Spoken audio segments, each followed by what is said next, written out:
Hello, everyone, and welcome to the webinar. I'm Karen Firehawk and at the Green Infrastructure Center, and I'm joined now by Francis Swait with the South Carolina Forestry Commission. We're going to go ahead and begin the webinar and have some instructions in how to participate on the second slide.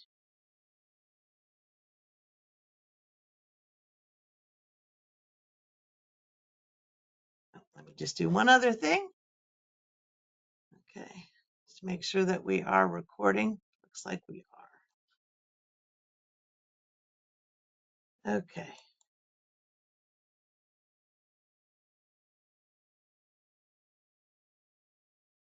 All right, so today we're going to be talking about some wonderful opportunities for both technical assistance as well as direct grants provided by the Urban and Community Forestry Program of South Carolina Forestry Commission.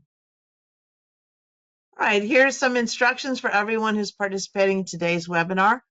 I do want to let everyone know that this webinar will be recorded, is being recorded, and we will provide a copy of the recording to all the folks who participated. Also, if you want to share this with any of your colleagues or your city manager later, you can certainly do that. So we'll also send you a copy of these slides. So don't worry about trying to write down a link really quickly or take notes. We'll provide you a complete copy of all the slides we're presenting today. Now, once we are finished with the slides, we will then have the opportunity for you to ask questions aloud. And there is a little icon there on the bottom left of your screen, that little hand, and you can raise your hand, and then I can recognize you and unmute you so that you're able to ask your question aloud.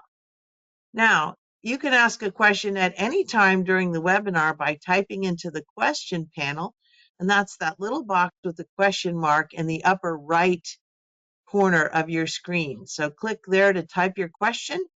If we can answer it while we're presenting, we will.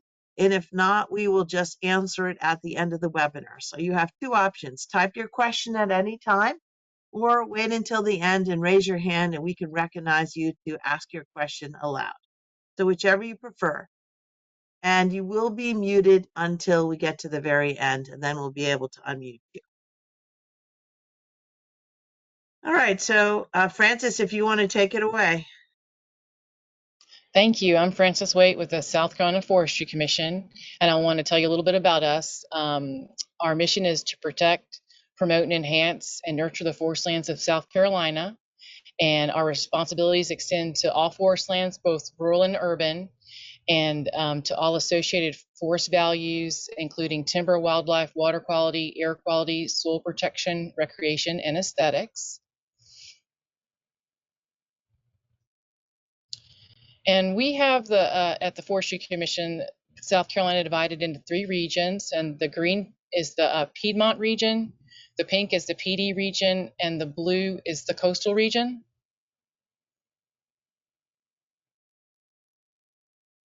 And Russell Hubright is over the forest management section of the Forestry Commission, and he's in Columbia. And I'm the Urban and Community Forestry Coordinator. I have statewide responsibilities, and I also provide direct assistance to Richland and Lexington counties. And here's my information on how to reach me, and we do have all of this information on our website as well. This is Dina Whitesides. She serves the Piedmont region, and you can see all of her counties here that she serves and also her contact information. And this is Ann Heiler, and she works as our PD region urban forestry specialist, and that's her contact information right there. And Kara Specht serves the coastal region, and they're all her counties, and that's how you can reach her as well. And we have Lau Sharp, who helps us with Tree City USA. So some of you may know him through emails or phone calls as he assists us with that. So the South Carolina Urban and Community Forestry Program from the Forestry Commission, we are funded with federal funds from the Forest Service, and the program authority is from the Cooperative Forestry Assistance Act of 1978. And we're going to provide some subawards through this grant on a case-by-case basis using bipartisan infrastructure law funding as well as CPG funding. And so these monies are federal, and so all program statutes and applicable federal administrative requirements apply to the Forestry Commission subrecipients. Thanks, Francis. And as I said, I'm Karen Firehawk, and I'm the director of the Green Infrastructure Center. And we're going to be providing technical assistance for this project through a cooperative agreement with the South Carolina Forestry Commission. We are a nonprofit organization that helps communities evaluate their green assets, so your forests, your watersheds, all of the natural resources within a community. And we help communities manage them to maximize their ecology, their economy, and their culture. And we have been working with the South Carolina Forestry Commission for many years now, and very excited to be able to offer a fourth year of technical support through this particular program. This is our team. We're not showing you photos of everyone, but the primary leaders of the team will be Matt Lee. He's our Director of Forest Conservation. Lauren Duran, who's our Conservation Programs Director, and Derek Matchett, who's an Associate Forester. So they will be working with those communities to whom we're providing technical assistance.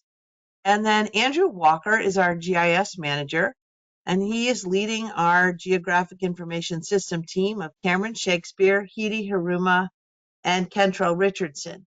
So they will be the ones who are working on maps. So for example, maps of tree canopy or analysis calculating how much air pollution the trees take up.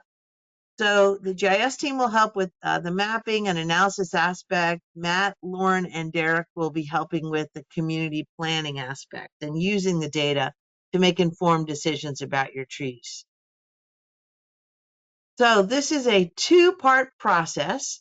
Part one is each community who's interested in receiving support completes what we call the self-assessment tool. And we'll be providing a link several times throughout this presentation to access that tool. But it lets us know the status of your program, and it helps you discover the support you might need. So it's really like a needs assessment. It asks you a series of questions, you answer the questions, and then it will direct you to what support you most likely need for your community. It takes only about 20 minutes to complete. So while not everyone likes taking surveys, if you compare that to having to write a full grant proposal, it's a really good, simple step. There's an accessibility option. So for example, let's say you're unable to operate a computer. We can also provide you with a paper copy of the survey that you would fill out and then mail into us or scan it back to us. We will review your responses, and the we is both the Green Infrastructure Center and the South Carolina Forestry Commission. And then we'll contact you if we need additional information. You may be offered technical assistance through the South Carolina Forestry Commission and the Green Infrastructure Center at no additional cost. So that what that means is technical assistance, not a direct grant, but where we provide services to you. No money changes hands in that case. Or you may be offered a subaward to pay for additional consultation. So let's say you decide that you need to conduct a tree inventory or a management plan for your urban forest. In that case, you would be able to receive a subaward, and then you would hire that additional consulting. All right. So part two, an invitation to apply for funding if additional funds are needed. So after you've done the self-assessment tool, you might be invited to apply for a subaward agreement. That means if you're going to actually need to hire additional help beyond what the free technical assistance is. But first, we have to get everyone to complete that self-assessment tool. Now, I want to note that even if you completed this tool in the past, let's say that you did a survey with us a year and a half ago, you still need to do a new one because things change over the years. So we want to have a fresh and new survey, even if you've done this before. And if you also had competed for the Inflation Reduction Act funding earlier, where we are providing specific full grant, full service to communities, including tree planting, and let's say you applied for that opportunity a few months ago, this is a different opportunity for technical support. So again, if you want to receive new support, you need to complete this survey at this time. Okay. The other thing to know is that if you've received technical support from us in the past, you can still apply for technical support again. So we're trying to move everyone along that pathway towards a really well-managed and functional urban forest. So let's say, for example, that last time you completed a canopy map with us. Well, now you might be ready to create an urban forest master plan, or you might want to evaluate all the ecosystem benefits that your canopy provides.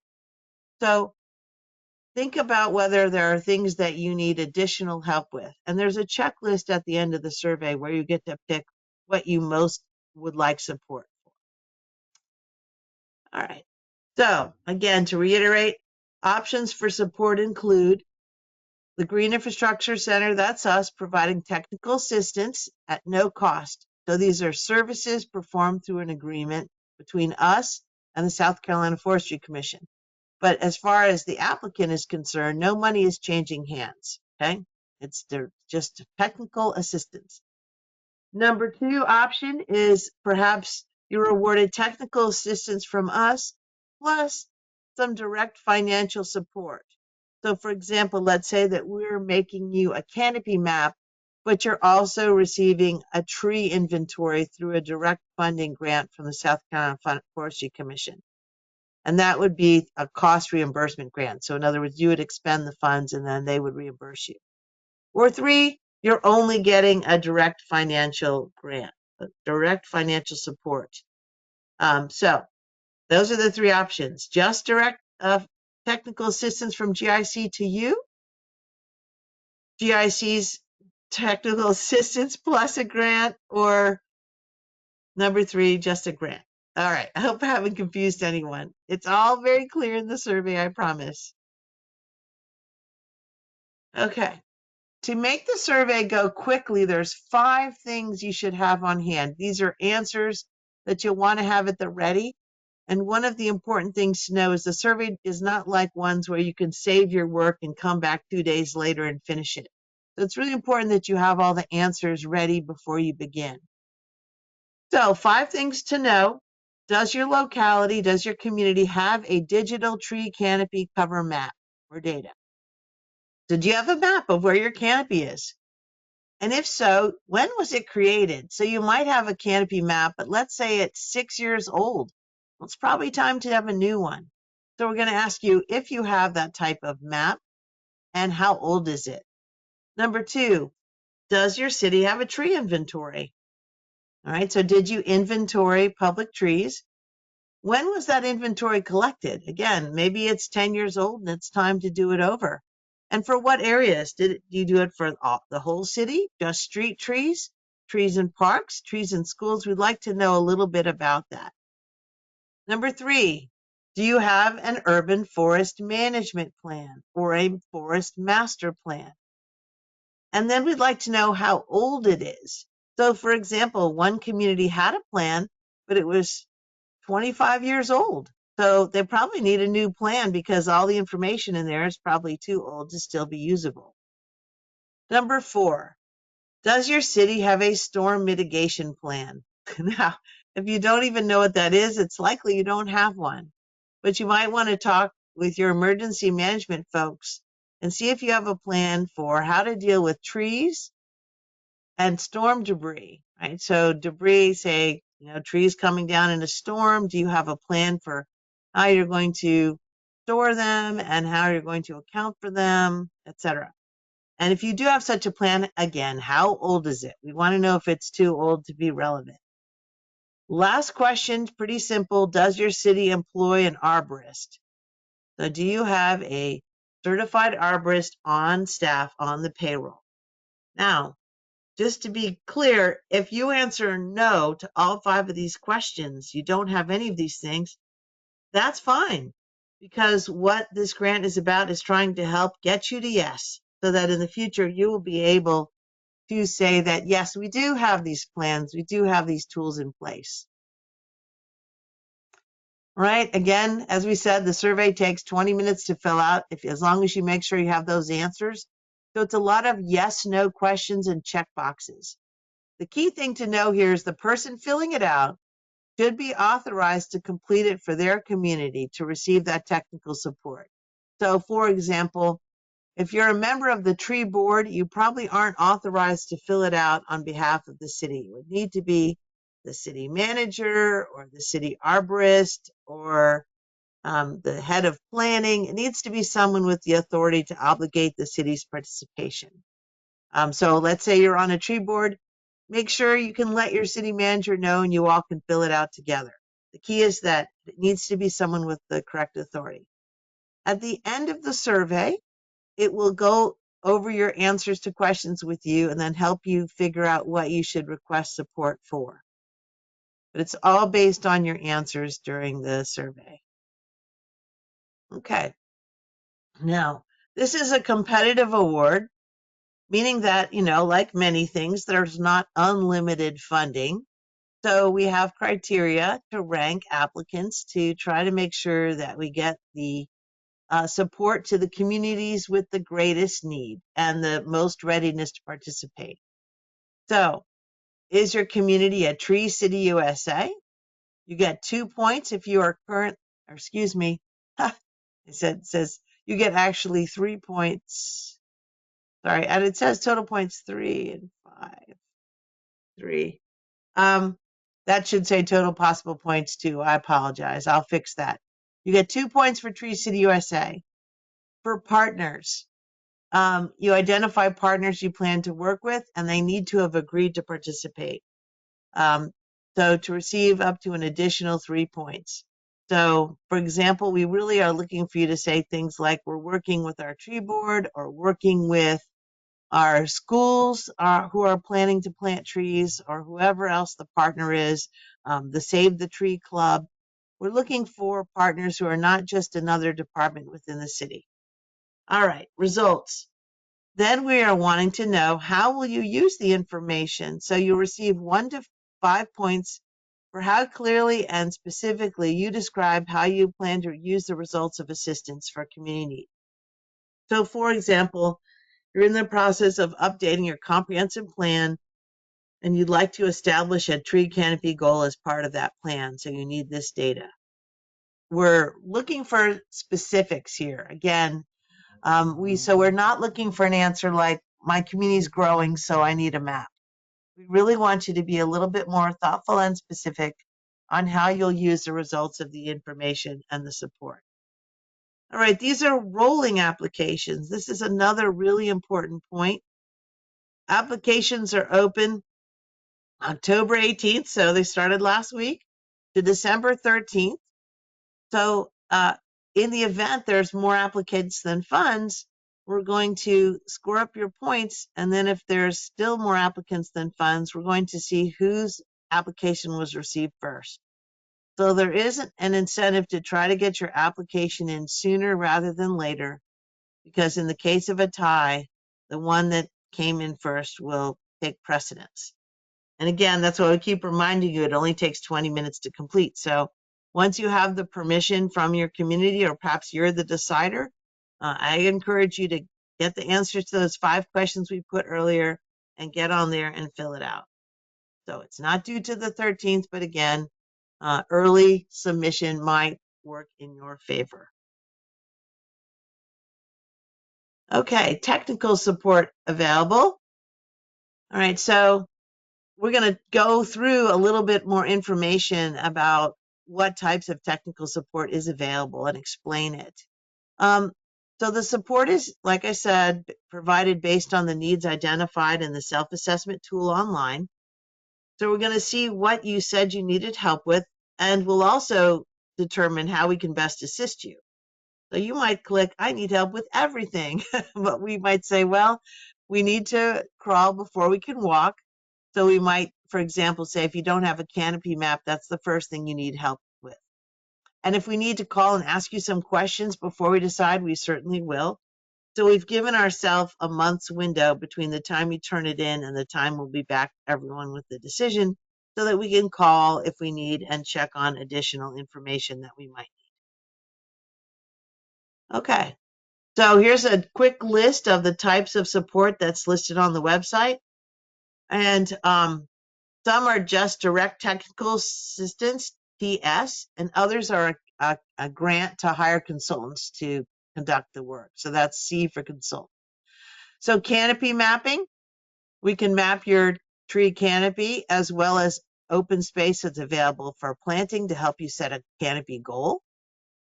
Ecosystem benefit modeling, so we can calculate the benefits tree canopy provides, such as how much trees are cleaning the air, sequestering carbon, shade, and benefits for reducing heat and stormwater uptake.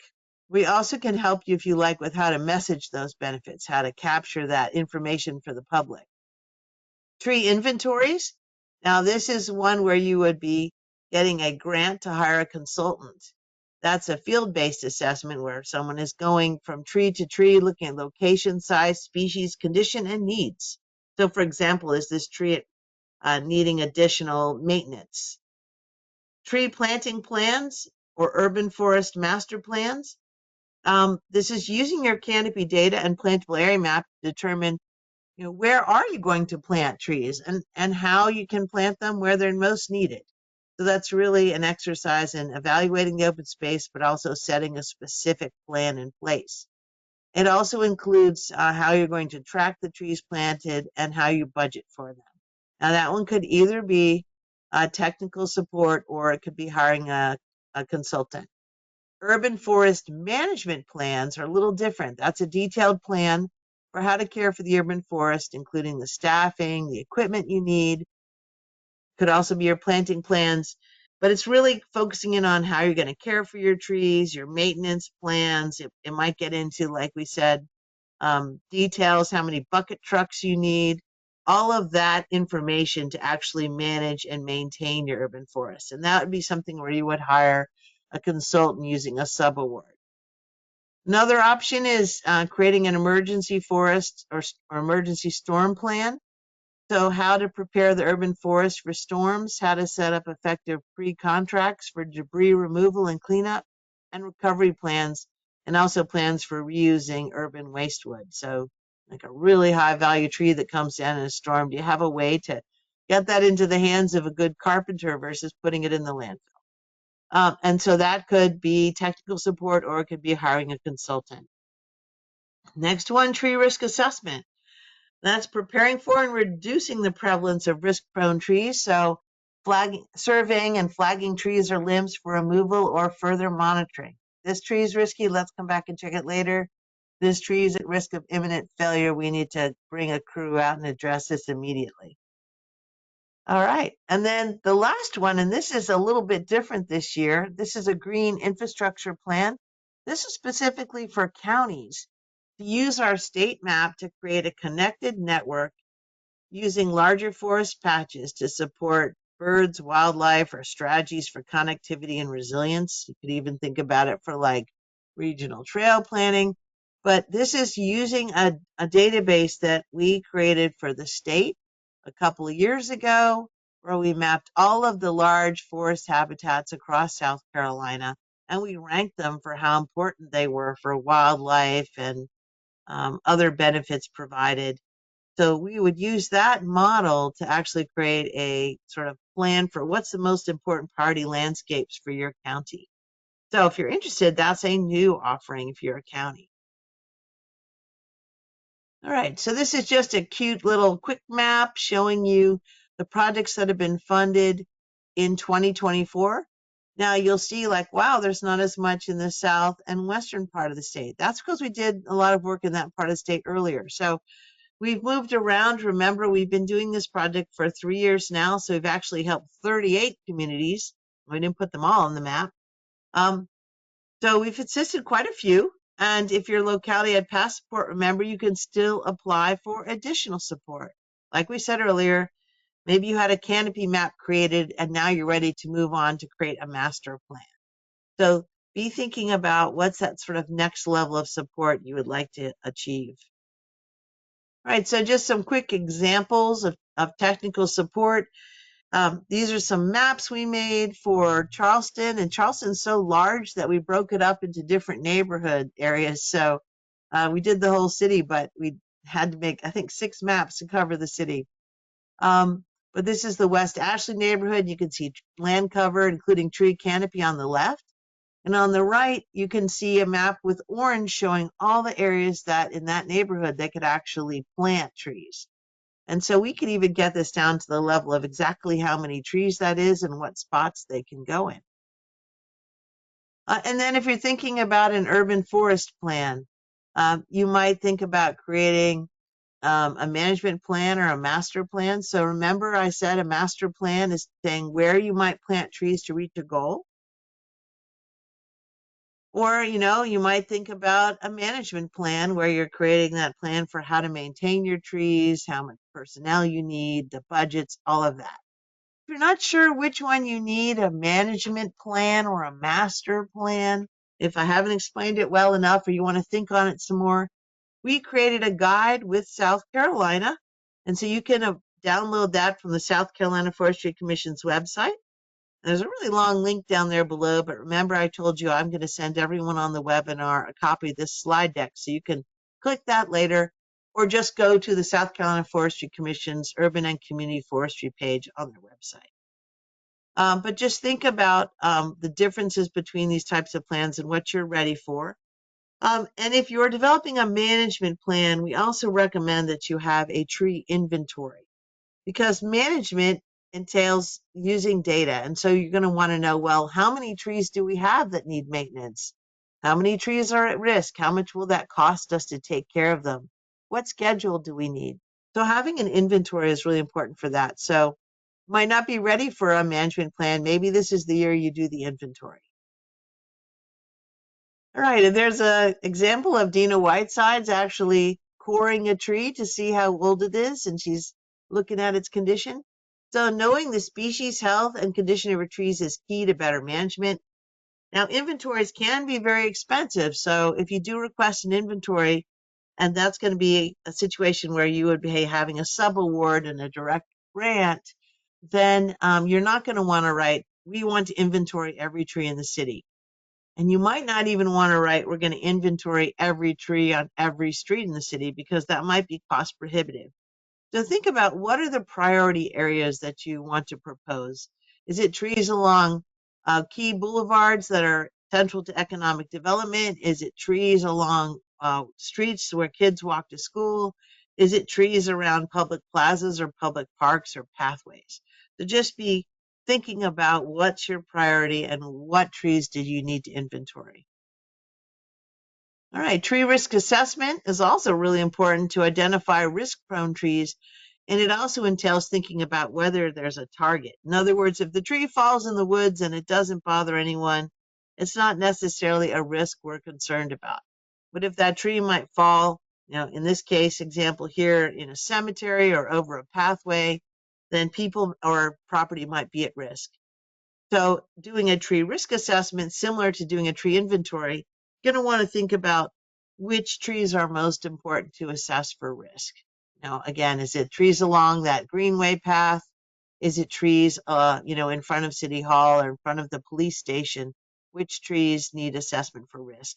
Or if you've had storm damage from a recent hurricane or another wind event, and you're concerned about some of those trees looking a little sketchy in the downtown, that might be an area that you want to target for a risk assessment. And then, as I mentioned, forest storm mitigation or emergency plans.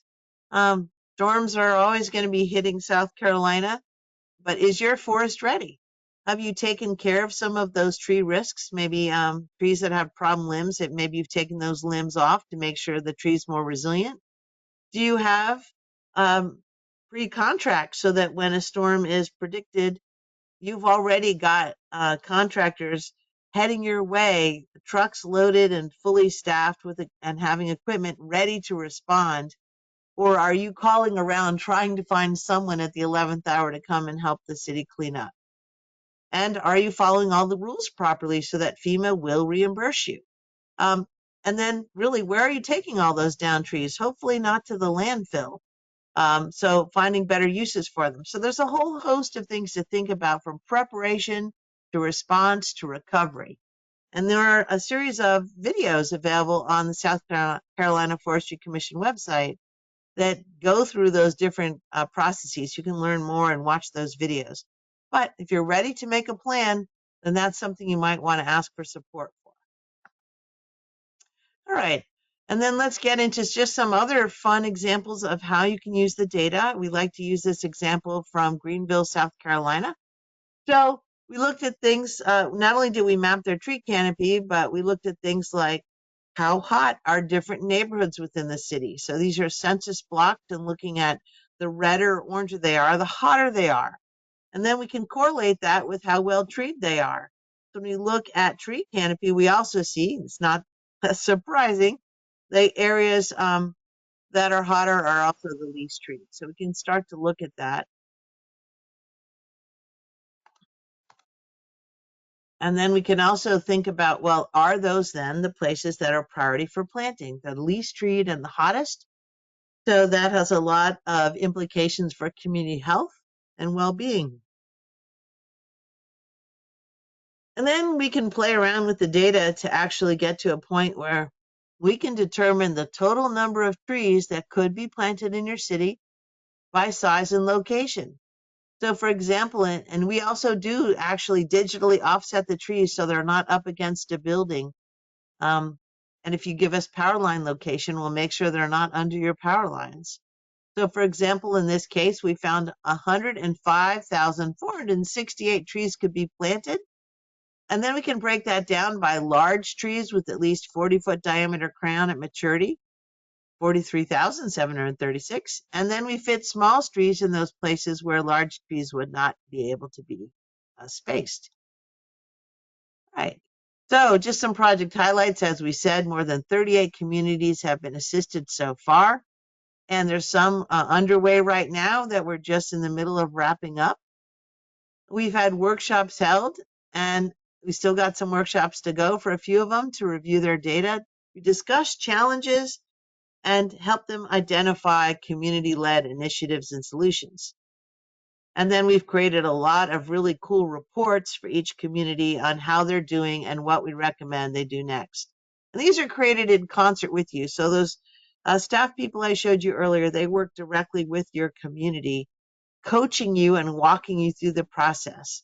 So it's very much an integrated process. We don't just send you maps and disappear. We're working with you, helping you set goals. All right. So just some more examples. The Conway, South Carolina, you can see their canopy was pretty good at 62%. They had some really large green places. And then here's another example from North Augusta, looking at potential planting areas. Goose Creek, South Carolina, you can look at streets. How hot are the streets? So all those red lines are the hottest in the city, and the orange are the next hottest. Or you could look at how hot the city is by parcels and how well treed they are. So there's lots of different ways to slice and dice the data depending on how you'd like to use it. You want to look at streets for walkability, or maybe you want to look at parcels to see where you should direct your efforts.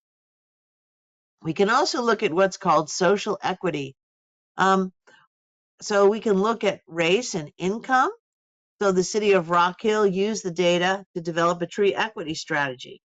So they asked for canopy mapping and modeling, but then what we helped them with was to look at where are the areas that are the hottest, where the community is the poorest and has the least ability to be able to buy their own trees. So that can be used to then strategize, where should we have tree giveaways? Where should we do community planting events? All right, and as I said, new this year, yay, is the Green Infrastructure Plan for counties. So we did a map in partnership with South Carolina for the whole state, and we worked with the 10 councils of government to look at their regions. But now, if you would like to drill this down to actually create a strategy for your county, you can apply. So here on this on this slide page, we show you the link that if you'd like to look at the report for the whole state. And we've got a little data hub there, the second link, if you want to see maps and regional strategies. But now you can request us to help you take the same data that we created and drill down to your county level. So where you can start to create strategies that your county would like to pursue. All right. So I'm going to move back to my team, who is going to talk a little bit about some of the ins and outs, things to consider if you're going to get involved in any of the direct grants. So MJ or Francis, if you'd like to take this part on now. I've got it, thanks. So from the direct assistance from the South Carolina Forestry Commission, I'm going to talk a little bit about cost share funds, indirect costs, and also ineligible costs. So with the direct funds, you need to provide a 20% cost share. And so if it's the project total is 20,000, the Forestry Commission will provide 16,000. And so then you would document the 4,000. And so cost share could be in the form of cash, such as staff time or in-kind contributions from a third party of goods and services. All contributions must come from non-federal sources, and cost sharing funds for this project may not be used as cost share for any other federal cost share project, and all cost share funds must be specifically related to the proposed project. Documentation of all the cost sharing support must be maintained and submitted with your reimbursement to the Forestry Commission. And so indirect costs are eligible for reimbursement under the program. It could be a rate that's negotiated by the subrecipient's cognizant federal agency. So, for the Forestry Commission, that would be the U.S. Forest Service. And if you don't have one, we could, work together to figure out that number. Or something that's a little easier is you may elect to use a 15% de minimis indirect cost rate. So there's some options available for that. And then there's some ineligible costs for reimbursements or cost share. Expenses occurred before or after the agreement period, any expense not a part of the approved budget, not eligible or food, drinks, and refreshments for meetings. Any cost associated with preparing the application is not eligible. And so these things are all listed in the notice of funding opportunity, all the way from construction up to the purchase of computers are ineligible. So the timeline for the direct assist grants are 12 months. So the self-assessment tool submission deadline is the 13th. And we would anticipate, notifying you of being eligible around January or February. And the sub-award agreement would be issued and maybe beginning the project around March. So that's just a little bit of approximate to give you a bit of a timeline, so an idea of that. So that's it for that. I wanted to talk a little bit about Tree City USA. So if you're not one, it can also help you get grant awards, you can get extra points. So a lot of towns across the United States are Tree City USAs, and communities of any population can qualify. And Tree City is a recognition program, so it helps give your community some pride and a blueprint for planning and maintaining your community's trees. So it's a good first step towards getting an urban and community forestry program. And you receive a plaque, the flag, and special highway signs for the entrances into each Tree City USA.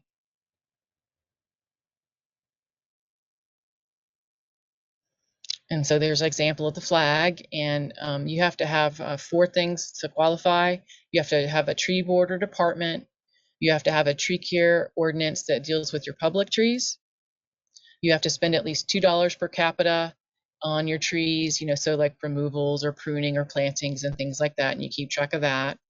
And then you have to observe Arbor Day and have a proclamation from the mayor. And if you're interested in that, please contact the Forestry Commission and we can kind of help get going in the right direction on that. So we have 43 Tree Cities USAs right now, and we definitely like to grow the program. And about 21% of the state lives in a Tree City USA. And here's an example of a tree planting, and that's a great way to celebrate Arbor Day right there. So that one was in Marion. I wanted to also mention Trees SC. We have some upcoming events and educational opportunities. So Trees SC is their goal is to network, educate, and advocate. They have an annual conference coming up the 7th and 8th at the Folly Beach Tides Hotel.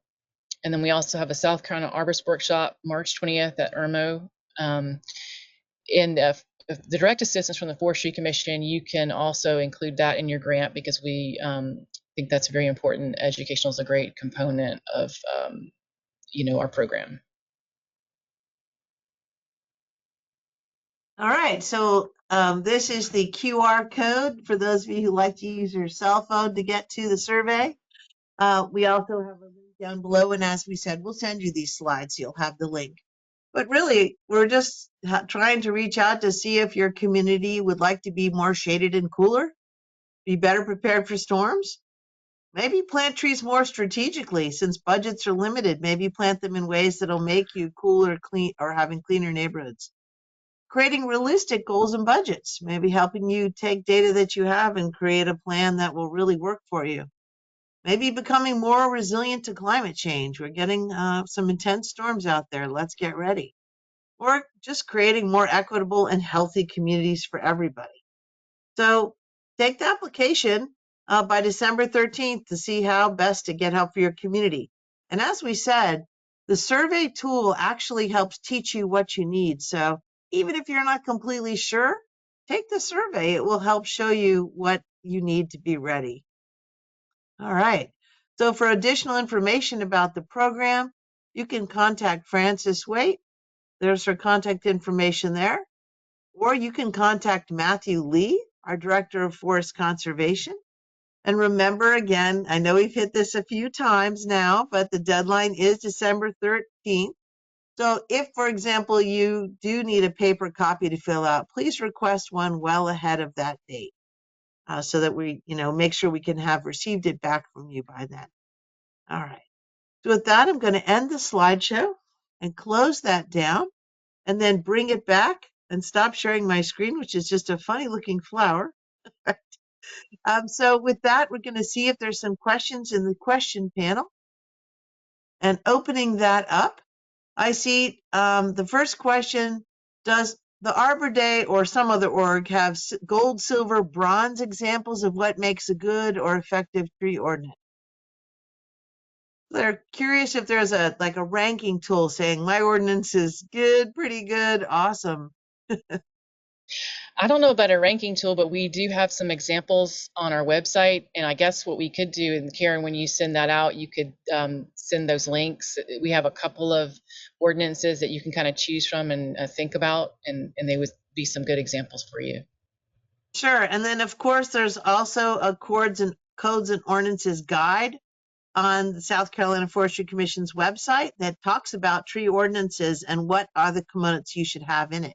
There's actually a whole booklet on that that you can download. So when we send the slides out to everyone, we'll include a link to that. But it kind of goes through all the different examples from South Carolina for what you should have. All right, let's see what the next question is. I'm going to close that question. All right. I don't see any other questions up there. All right, so if anyone would like to raise their hands at this time, I will open up the list of attendees. And if anyone has a question, just go ahead and click that little hand symbol and we can call on you. Or you're also welcome to go ahead and type a question in the question panel.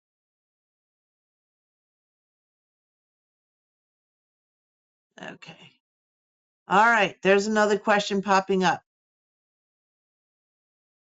Oh, somebody just put a little comment, and if you would like to see a convoluted, ambiguous, and confusing code, look at chapter 27, City of Tampa. All right, well, I guess that's an example of what not to do. Um, and then let's see, there's another question up here. One of our canopy building related questions is, where can we find how cities fund utility undergrounding? Is there a clearinghouse for that funding information? How do they I think fund it's the that? electric company. I mean, you need to talk to them because they'll let you know how much the municipality might be able to pay and how much each individual. And I think it can kind of vary from place to place. But the electric company, I've heard them explain it into different places before, but they would be the ones that could explain how that breakdown is. Yeah, you're exactly right, Francis. And utilities in general would love to bury those lines because that's less risk for them. It is very expensive, and in my experience, cities have been paying that cost like they want to revitalize the downtown, so they'll bury the lines. Now, having said that, there's a lot of funding out there outside of this grant, but there's a lot of funding out there through the Infrastructure Act and other sources for green streets, complete streets. So if you're redoing a street and adding trees and stormwater management, you might want to think about undergrounding your utilities as part of that project. All right, let's see. Next question.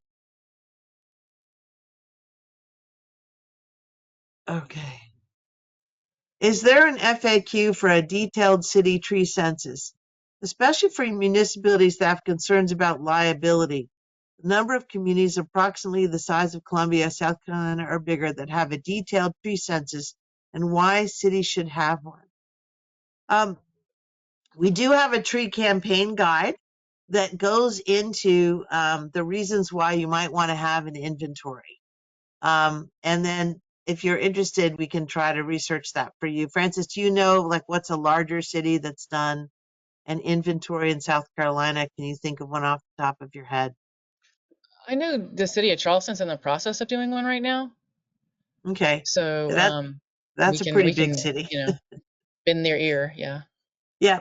So if you're interested in making the case to your the powers that be or your supervisors, the tree campaign guide has a section on tree inventory, tree canopy data. So we'll make sure to include a link to that guide as well when we send out the notes from this meeting, and that also is a free guide. So, yeah. In terms of legality, I would like to touch on that because I think I might know what the requester is asking. I have heard cities say that they don't want to do an inventory and they don't want to find out about whether trees are at risk because then they'll be liable. And I need to let everyone know that there's no such thing as ignorance as an excuse in a court of law. So you cannot be held less or more liable because you knew that the tree was going to be damaged or was at risk. So some cities have said we're not going to inventory trees because we just don't want to know. That's not going to protect you if the tree falls and causes damage. Better to know the condition of the tree and address it as best you can. But the very first step is finding out what's your risk, what's your exposure. Okay, let's see if there's any other questions. Hopefully, I didn't open a can of worms, but I really have had some cities say we don't want to know, and that's not a good way to manage a resource. Let's see. All right, I'm going to look for one more question. Yes, Ian agrees. Ignorance is no defense. Yes. All right. Does anyone else have a question where they would like to raise their hand? I'm going to open up the queue again. I don't see any hands raised. I'll give you a second in case you want to type any more questions. Okay. Well, not seeing any more, and we're just a little couple minutes over time, Francis. So as we said, we will send out the copy of this slide deck.